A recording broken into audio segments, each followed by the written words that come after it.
So I got this road tripper's guide to the national park campgrounds. And so they sent me this guide for the least visited national parks in the contiguous U.S. And so I'm thinking to myself, okay, those are the ones that I want to plan my next trip around. Yeah, there's actually, what's funny, you bring this whole national parks things up because it was my youngest 16th birthday, which makes me feel very old. As it should, because you are. Yeah. And thanks. And one of the things we got him was my wife got him. She's way more thoughtful than I am. She got him a national parks. It's kind of like a passport book, but it has all of the really cool like poster artwork in it as well, and facts and locations and what to look out for there, and so we've been kind of going through where these things are, and that's why we're going to do an impromptu weekend trip to Death Valley to start to kick off getting stuff in this book because we haven't been there in a few years, and but speaking of the less traveled national parks, I can't believe how many of these I go through, and I'm like, I didn't even know that was a national park, right? Like there's this one on the eastern side of Nevada that looks, I think it's called Badlands. It looks incredible, and I would think that would be the kind of thing that's on the list that you're talking about. Yeah, actually, my oldest and I, when he graduated high school and we did the road trip coast to coast with him, that was one of the places that we stopped was Badlands. The one in Nevada, that kind of like just random place, not the Badlands in the Dakotas. Right. I might not have the right. It's something you like weird and obscure, and you're just like, wow, this is kind of cool. So yeah, we may figure it out. Great Basin. So we did go through Valley of Fire, and it was Great Basin, is that I'm thinking of. So actually, funny enough, that is on the list of the 10 least visited national parks, and it looks incredible. I mean, it's right on the border of Utah and Nevada, like halfway up the states. And so, I mean, it is kind of a beautiful pine basin, glacier carved mountains, kind of like Glacier National Park, actually. But so very different look than Utah, and not something I would expect at all in Nevada. I mean, it does kind of look Lake Tahoe-ish Nevada, but still quite different than that. More like Rocky Mountain National Park, maybe at a smaller scale, but pretty incredible looking. It's interesting. So I've been to a few of these on this list, and I understand why they are the least visited because they're hard to get to, like Tortugas National Park in Florida. Guess what that is? It's an island. Oh, many miles off the coast of Florida.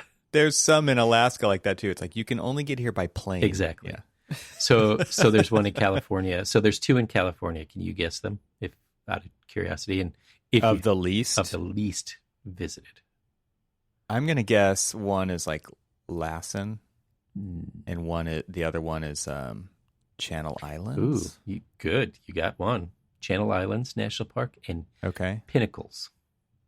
Pinnacles is definitely a forgotten, and I've never been there myself. I want to as a rock climber. It looks like an incredible place. So it looks like I have actually only been to 3 of these. Voyageurs National Park in Minnesota, which is right on the border of, well, I say it's on the border, but it's not really because it's separated by Lake Rainy or Rainy Lake in Minnesota, but it's right on the border of Minnesota and Canada. And it's just absolutely beautiful there. It was one of those areas that you seek out because you're looking for like dark skies, which is me looking for dark skies.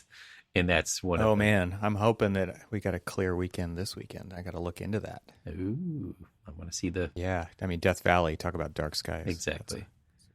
I took the telescope out there one time and actually did see the rings of Saturn through it. It was incredible to see that. Just pull the telescope out of the back of the car, prop it up. It's like 20 degrees outside in the 10 p.m., 11 p.m., super cold. And it's like, whoa, you can't even believe that you're looking at Saturn and actually able to see the rings through a pretty normal telescopes. So I'm just looking.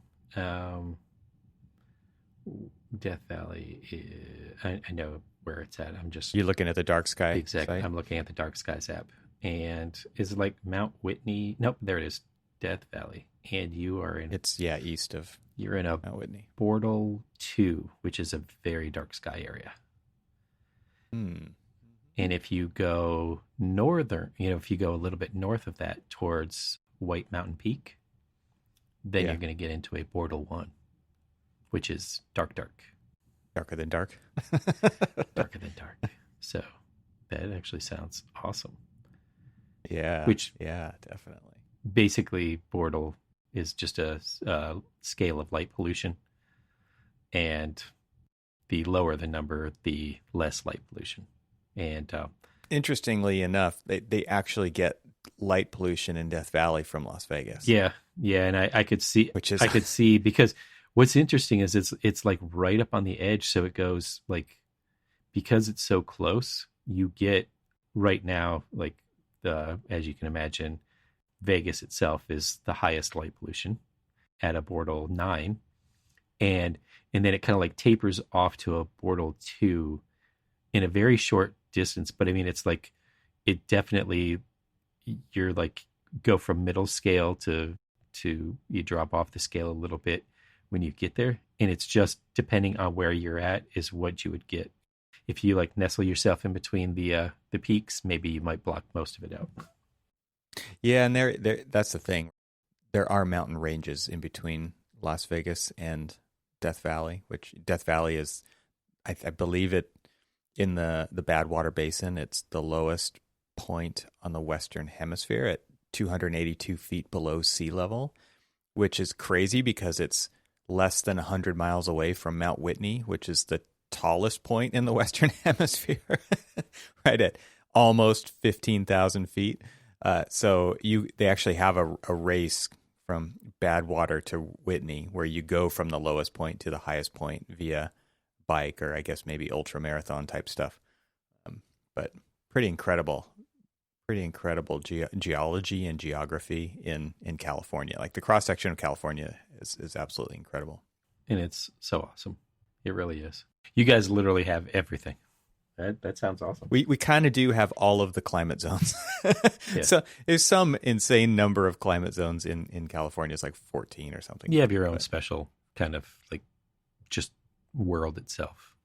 Yeah, it is. It's an incredible, like I said, cross section. Like one day we drove from Sequoia National Park to the coast, and so you start up in the rocks and the trees and the rivers and Kings Canyon, and then you drive through the Central Valley, and then you drive over another mountain range, and you get to the coast, and it's foggy and rainy and green, and it just like that is an amazing way to see California, just to drive across it, not north to south, but east to west, and end up at the coast in Monterey, where they have one of the deepest trenches, and that's why the aquarium is there, because of the variety of sea life that they're able to pull, and showcase there. It's absolutely incredible. So yeah, and it's all because of these crazy geologic timescale shifts that have happened. It's incredible. Unfortunately, you're on the early side of the Milky Way season, so you're not going to really get to see a lot of the good, like, heart. I didn't know there was a season for the galaxy, but that's kind of fun to hear about. It is the solar system, I should say. Yeah, it is, because the just depending on which hemisphere you're in, you don't really the kind of like the alignments. Yeah, you don't really get so it just shifts where the galactic core is, and so when we're in our winter time, we're not aligned with the galactic core enough, so you kind of get like the outer arm where it's not as bright, but then when you get closer to I'm sure everybody can picture in their mind's eye, like all these pictures that they've seen of like the Milky Way and stuff, and the like really, really bright kind of like columns of light are the galactic core. And so that's what you typically see kind of more starting around early April through, I think, June, July, yeah, and then you get to see it. I mean, because I've been able to. It all just depends on also how long you want to sit out in the cold, like in maybe like the August September time frame to get some. You'll still probably be able to see a lot. You have luck like that. Because dark sky. Because dark sky too. Yeah, I gotta get the camera equipment ready. It is a very photogenic desert. I think a lot of people think of the California desert as pretty boring because most of the Mojave Desert is boring, but Death Valley is entirely different. No, I've seen some of your photographs and it's amazing. Yeah, and lucky for me, my grandfather was a geologist, and we spent a lot of time out there over the years. He spent over 50 years out there. He didn't spend the summers and the cold winters out there, but he was there in the springs and the falls, and for 50 years, and he's responsible for mapping most of the southern end of Death Valley and basically coming up with plate tectonic theory, which is no longer a theory, things like that. And so going out there to visit, I tell you one story. This is, while we're on this tangent, we were out there one time, and my grandfather had like a Land Cruiser, and it was just the truck we'd jump in to go out and explore, and he would take us to places that off the beaten path. Nobody even knew that these places existed, like opal beds, and you could go dig up opals in the ground. And there's a road cut. If you stop on the side of the hill, just pull off the side of the road, and you can find trilobite fossils on the side of the road, if you're lucky. We were out there eating lunch one day and saw some guys off in the distance doing something, and so we drove over there to see what they were up to. Just random dirt road. Like, my grandfather knew where we were, but I didn't know. I was probably 10 or 11 or something like that. And there was these guys out there digging, and it turns out that they were university students from like Sonoma State University or something, and they spent a lot of time in Death Valley, and they were out on some just kind of normal student thing, and they had stopped for lunch one day, and they were just on the side of the road, dirt road, eating lunch, and saw the little, like a little desert rodent coming out of a hole, and the hole was kind of blocked by something. So the student goes over, picks this thing up, and they thought it was like a camel tooth or something. Somebody else was like, that's not a camel tooth. That thing's way too big to be a camel tooth. And so they took it back to the university and kind of figured out what it is. Well, it was a mastodon tooth. Wow. So then they go back out to this spot, and they start, digging, archaeological dig. They unearthed a whole mastodon. And when we went out there, when we were just checking to see what they're doing, like they had, the string, it was very Indiana Jones. They had the strings out, and they had plotted off these different areas and figured out where things were. And they were very carefully excavating a 17-foot long tusk from the ground. Like, as a kid, you're just like, what? I mean, as anybody, you're like, what? Right? But now that mastodon is in the Shoshone Museum, which is the town we're going to go visit as one of the places where we're going to stay.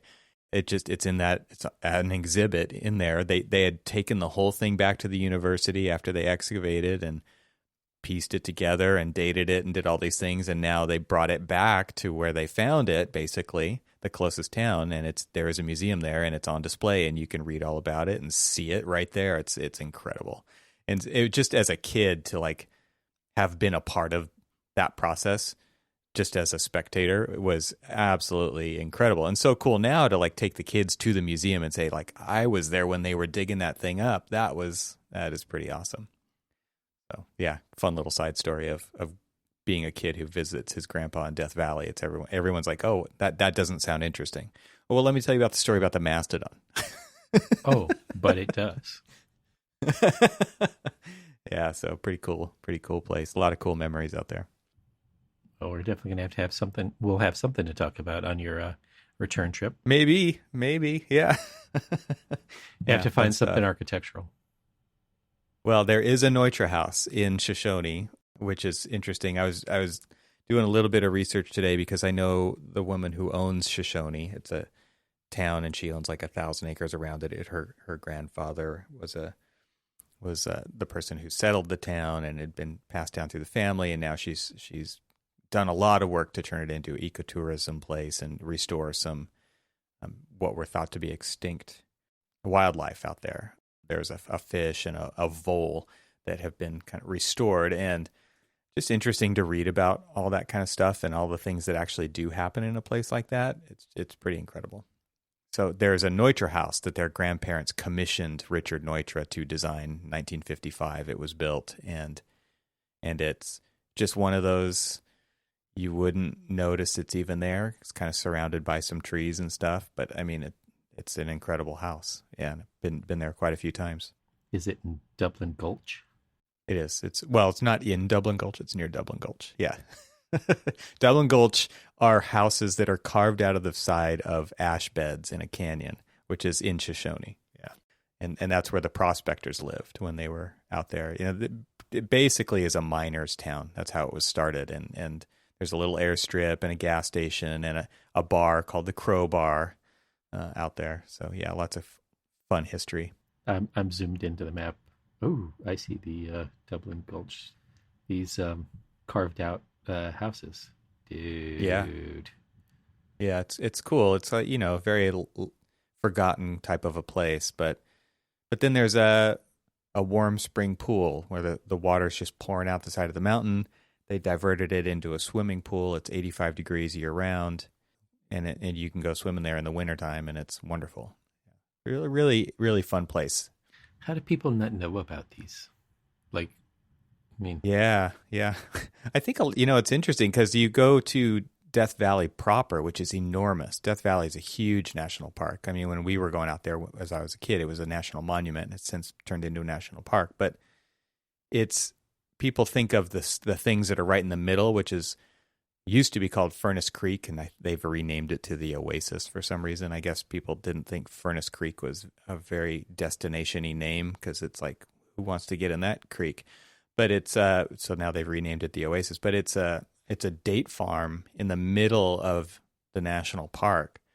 That's also where the visitor center is, and so you go stay there, and it's like a minimum of $300 to probably $800, $900 per night, depending on the suite that you get. And it's a very high priced. I won't say necessarily high end. I was reading the reviews. They weren't that positive. And it looks cool in photographs for sure. I've never stayed there myself, but it's, I think Shoshone itself, like being a little, out of the boundary of the park itself. It was a miner's town. It's definitely not like what people think of as a destination, but we went out to Palm Springs last weekend to visit my parents, and we stopped at the Cabazon Dinosaurs, and in the kind of the same roadside attraction that Shoshone is, there's a lot of cool stuff there. I mean, it's incredible. I do wish more people knew about it, and I think that's kind of the burden of owning a town like that, is trying to figure out how to get people to stop there. It's got some interesting kind of like characteristics to it. I'm looking at these kind of like carved out places. It's just you figure out a way to live by necessity, and instead of building a little house out on the desert floor where you're going to basically get... It's totally exposed. Exactly. You're going to get beaten up by heat and all that other stuff throughout the year, winds, whatever else. Here they carved into the walls and just created these things. And, in my recent trips to the desert of Saudi Arabia, you see very similar responses to things that they did out of necessity of just like building into the stone walls rather than, putting the little tents. And, now you do see tents, like Bedouin tents and things like that out there. But, you also see things that are very similar to this. And it's just interesting to think about how, like, across the globe, humans are coming up with very similar responses for very similar climates, but are literally on opposite ends of the globe. Yeah. I mean, it actually seems kind of innate in that way. That is the human ingenuity, the human spirit of how am I going to survive here? I mean, some of the... And thermal mass, it's like once you experience it, because there are actually caves out there. it would be lucky if you found the cave first, but then there aren't that many caves, right? So now you got to replicate that on your own and go dig and make it for yourself. Right. Exactly. Yeah, it's pretty cool. It's really cool. There's actually a cave system just south of the town where just water has cut through the ash beds. It's all like volcanic ash. A lot of it is probably from even like the Yellowstone caldera and the Mammoth caldera and things like that. I mean, the west of the United States does have a lot of volcanic activity, and it's just interesting to see how water can carve a path through those when it has nowhere else to go. And now you can go through those caves and like in one end out the other, travel through these water caves and ash beds and do some spelunking. The kids love it. It's awesome. I mean, adults love it too, but you do get dirty. Come on, you got to say that that's like one of the coolest words of the English language, and even if it's not of the English language, spelunking, yeah, is just spelunking. It's just a cool word. Anyway, that was a fun tangent to go down. I'm excited to get out there and just get away from the house for a couple days over the weekend. And it is nice that it is within driving distance. That is one of the nice things about Southern California is you're within 6 hours of just about anything if you're willing to do it. It takes about 3.5 hours to get to the south end of the park, and then the park is huge. We want to actually get all the way up to what's called the racetrack. Have you ever looked that up? It's these stones in the middle of a dry lake bed that have these paths coming from behind them. And it's like, how did they get there is the question. How did those stones get out in the middle of this dry lake bed? And it's called the racetrack because you can see the paths that they have traveled to get to where they are. And I don't know if it's a theory or if I don't know if it's been proven, but it's like sheets of ice form on the lake bed and it kind of lifts the stones, and then there are crazy high winds and it pushes these, and they're kind of pushing and it leaves this path behind them as they slowly move across the desert. Kind of like how a snail leaves a track, right? Like that's what you see, and it's called the racetrack, and you can go out there and see these stones, and it's a pretty incredible sight to see. Not too many people get out there. It's pretty remote. So I think like from the south end, it's probably another 3-hour drive in the park to get to that part. So it covers a lot of area. To put a link to the racetrack in the show notes. Looking at it right now, and it just looks crazy cool. Yeah.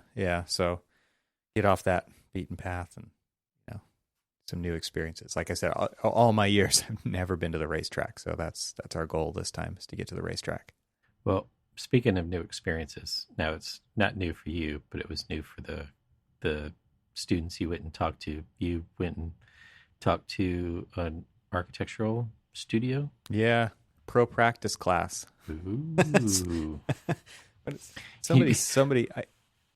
Somebody tweeted at me because I said I was going to go. I was excited to do it, and somebody said that is one of the most. I'm actually going to find their pro practice is an under prioritized class in school. We had one semester across undergrad and grad school. It should have been one semester per year. Oh yeah. I mean, I totally agree with them. I mean, I think had pro practice 1, pro practice 2. So we had 2 for undergrad, but it was still something that, with hindsight, looking at what we studied versus what we are living now. Yeah, I definitely wish that we disproportionate. Yeah. And really, to be quite honest with you, I mean, I think that back then, and it seems to be changing now because, you're a good example, that bringing more and more people, more and more practitioners in to really talk to the classes, having people come in, and I know that this is going to sound incredibly boring, but have people come in and talk about contracts and why contracts are important and stuff. We blushed barely on contracts, and it was just something that wasn't fully concentrated on.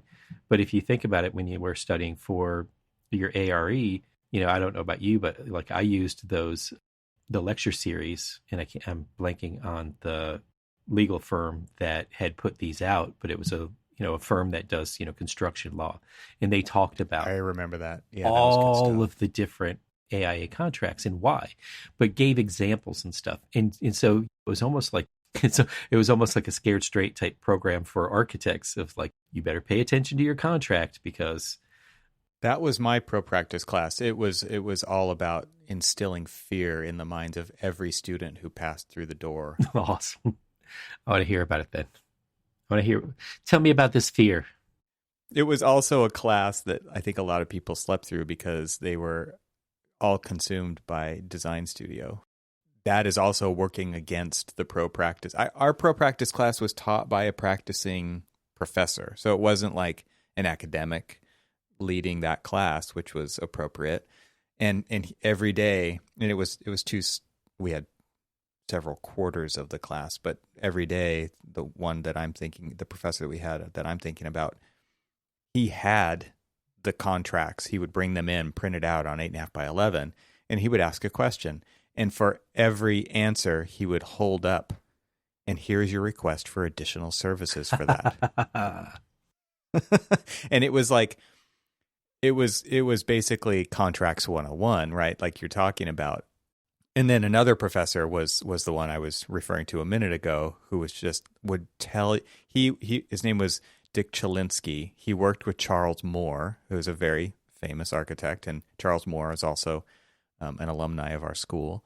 And they were in practice together for probably decades and had seen it all, kind of a thing. And he would bring up day after day about how architects get sued for this and for this and for this and for this.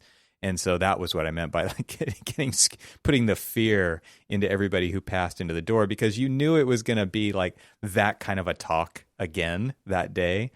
And it was just like, why are we getting into this profession? It was very much like, he's like, it's not when this happened, or not if this happens, it's when this happens. Right. Well, it's interesting because you had said something, and it just kind of made me think about the importance we place on studio and design studio, and making sure that like that's our primary focus. When If we think about true practice, I mean, designing is a focus, and it is something that's carried on throughout the entire process, but it is a process that's intermixed with the design of contracts, the design of, construction documents, the design of specifications, the design of all of these different items that design really does touch, that we spend less time on. And it really is something that is, in a way, is equally as important, or in many cases more important, than the understanding of good design. Because, people are like, oh, you'll learn that. That's OJT. You're going to learn how to do that. I would almost say that it would be the opposite. It's like, you can learn design, get your basics, get that kind of like the sensibility of questioning things and like that critical thinking. But then let the schools teach like all of the stuff that the practices need, kind of like early on. And then learn as you go. How many times, like, I'll give you a great example, working on a project that has 8 different buildings with so many different building types: natatorium, gymnasium, academic buildings, auditorium. Well, auditorium is cheapening out the theater, admin buildings, dining halls, exhibition halls, all these other things. And so, no one except for some of the senior folks on the project have ever done any of these buildings before. So that's when you learn how to do the design, instead of like, oh yeah, I know how to design this, but I don't know how to document it. Like, oh, I know how to document it. Let me learn how to like design the thing. I don't know. When you talked about this notion of kind of like everybody looked at dread with pro practice as like, oh, why do we have to learn this? We don't really care about this stuff. It was like, that is actually the stuff you really should care about the most. That is the CYA. I think schools have this tug of war internally that goes on because there is pressure from the outside to train architects for the profession. And the tug of war happens when schools are trying to attract people to come to school there. Those are not the sexy classes. So that's one of the reasons it's all about design is because those are the things that get students to come to school there versus the things that actually get you ready for the profession. There is no balance there to speak of. When the truth of the matter is, like, if you go to another program like medical or law, like, they train you to be a law professional. They train you to, you do these internships as a doctor, right? That is part of your education. It's not in addition to your education. It is kind of interesting to think about it that way, where it's not very balanced to prepare you for the work. It is very much we're going to take care of this part, which is the design part, which is quote unquote the fun part, which we've talked about on the show before. But nobody actually thinks architecture school is fun. Then when you get out there, that the business, I guess the agreement, even though it's not agreed to probably by anybody, is that the businesses will teach that what they need to happen in those parts. And you'll learn that by studying for your exams. So you're on your own again, right? You're on your own to figure all that stuff out.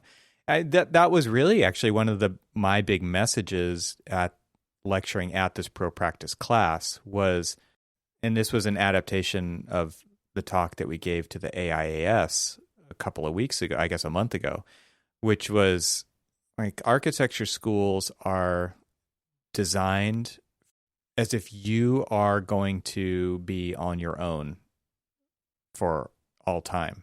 How to solve the problems yourself, how to present the problems, how to present the answers yourself, how to do all the, be completely self-sufficient. But when the fact is that no project, every single project is a team sport. Always, 100%. Like, you can't know everything about everything. And so I put up on one of my slides after I show the single person wandering in the desert as like, this is what schools are training you, like, to be completely self-sufficient and you can't rely on anybody else. Then there is the next slide, which is when you go to Google and you are confronted with the search box. That is how we are trained to answer every single new problem that comes across our desk. Start with Google. When the answer actually is, talk to other people who have done it before. Talk to other people who know more about that thing than you will ever know about that thing. In the examples that I use, it's like, okay, and Cherise said it, and we talked about it in the last episode. Maximize your not the last episode, but one of our previous episodes. Maximize your product representatives. No one will ever know more about building products that is 100% of what buildings are made out of than the people who make those things. You shouldn't even try. Stop the solo journey now and start building your network of people so that when you are encountered with those problems, you have this reliable source of people to go to and get the answers way faster than you can find those answers in what I call the black hole of Google. So that was like my roundabout way of saying, like, because it's funny, like, this class was divided into two lecturers, and one of the lecturers was one of my previous colleagues at HMC, who is in the risk management department and who does the contracts. So, and he does a great lecture on basically taking students through an amalgamation of problems that have come up on real projects, and they didn't all come up on one project, but it's kind of presented that way. And he does this great Q&A at the end, which is like, what should they have done better here? Did you see this coming? Things like that. What tipped you off that this was probably going to turn into a problem? And so then I get to follow up, and I guess the thinking from the dean of the school who invited me to come speak was like, I'm going to bring him back up after he deflated all of the reality of the practice, which was very much my experience when I was in pro practice class as well. And so, I definitely am optimistic about what the next generation of architects can do for this profession to make it their own. But again, to rely on others to use the best information that does exist so that they don't have to feel like they're alone solving all these problems. I do feel like one of the biggest problems we have in this profession is that we are taught to figure everything out ourselves. And I think people who see through that and actually do build these personal networks go way farther, way faster than we could have ever done on our own, because they are relying on the expertise that does exist out there. Mm-hmm. It's funny you actually said the when you bring in practitioners and they kind of dispel some of the myths of the I don't want to sound bad, but the joy of architecture, and they talk about like some of the realities, and the people are like, man, do I really want to do this? And then the professor's like, whoa, let me lift you back up.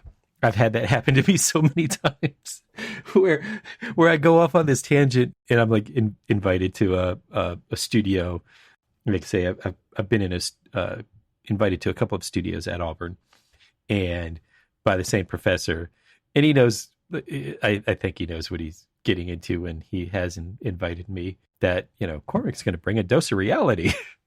And then he's just like, and then when I bring the dose of reality, it's just like, maybe you could have you could have like throttled back some of that reality a little bit. Couldn't you have held back a little bit? Exactly.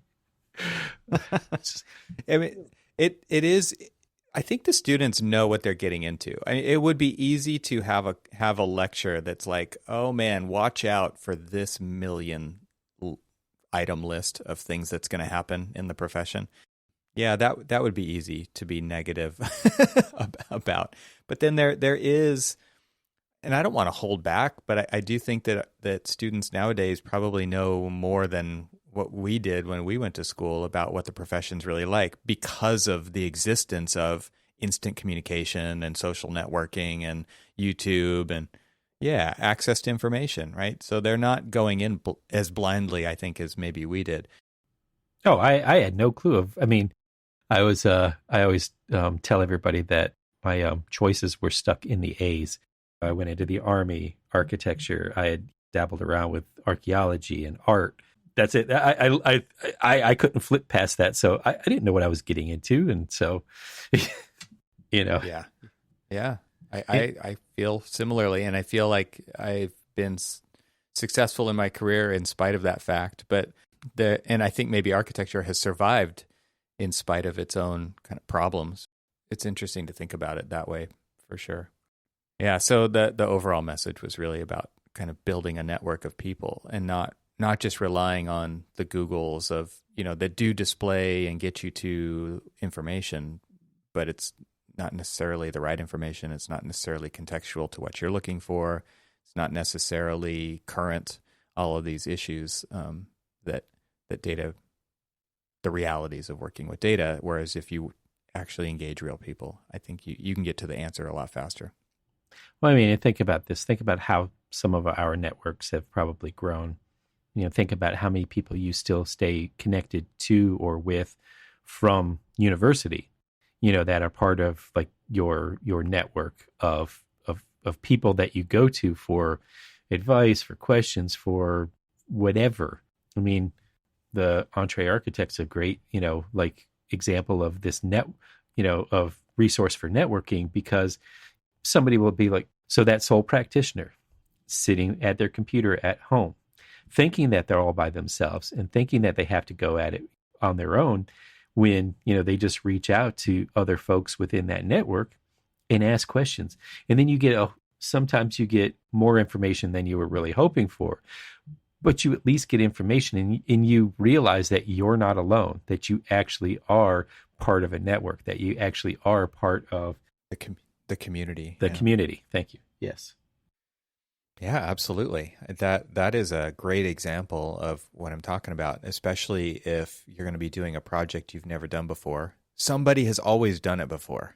I think that's the thing that we have to come to realize early in our career is that surely somebody has done this before, and you just got to try to figure out who that is. And so coming up with that people network is important to cultivate early. So I did get some comments afterwards. It was an inspiring talk. I didn't show any architecture. I didn't show any projects or anything like that. It was more of the messages about people. And I said, you guys have this community right here in this room, but it on some levels, it's also an echo chamber. You have very similar experience. You're similar age. You're all in the same year of school together. They're all in their last year of school. And you're all about to embark on this unknown journey.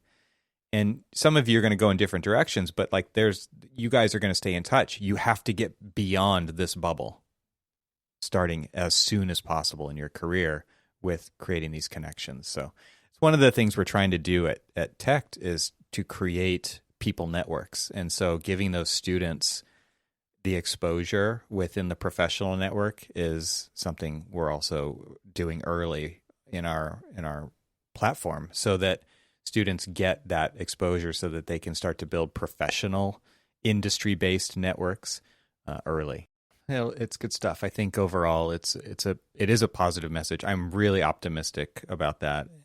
The whole notion of creating people networks. I think it's something that has been one of the most valuable pieces of my career. And so I can point at me and say, look, it's worked for me, right? I know it's worked for you too. Like we started this podcast 10 years ago, and it's a great example of creating something that brings people together in, different ways than an online forum would, or in different ways than like the Entree Architect community has, by sharing our knowledge of what we've experienced in this profession. It's created other crazy opportunities that we would have never thought of. And I think that is also the power of creating a people network is just, if people think of you, that's a good thing, because you can always say no, but there's going to be opportunities that come up that you would have never expected just because of the people who you know. So anyway, I'm looking forward to engaging with them more. And I think, the students are the next generation of this profession, and I think that they have more power than they think they do. So I'm excited for them. So do you believe that they are the future? I believe that children are the future. Now I can't get that tune out of my head. And you're welcome, everyone who's listening. Thanks for listening. This show is part of the Gable Media Podcast Network. See all the shows at gablemedia.com. That's GABLMEDIA.com.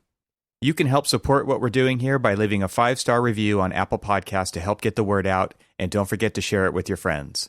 We'd love to hear from you, so leave a comment on the website at archispeakpodcast.com, where you can find our entire catalog of shows. Talk to you soon.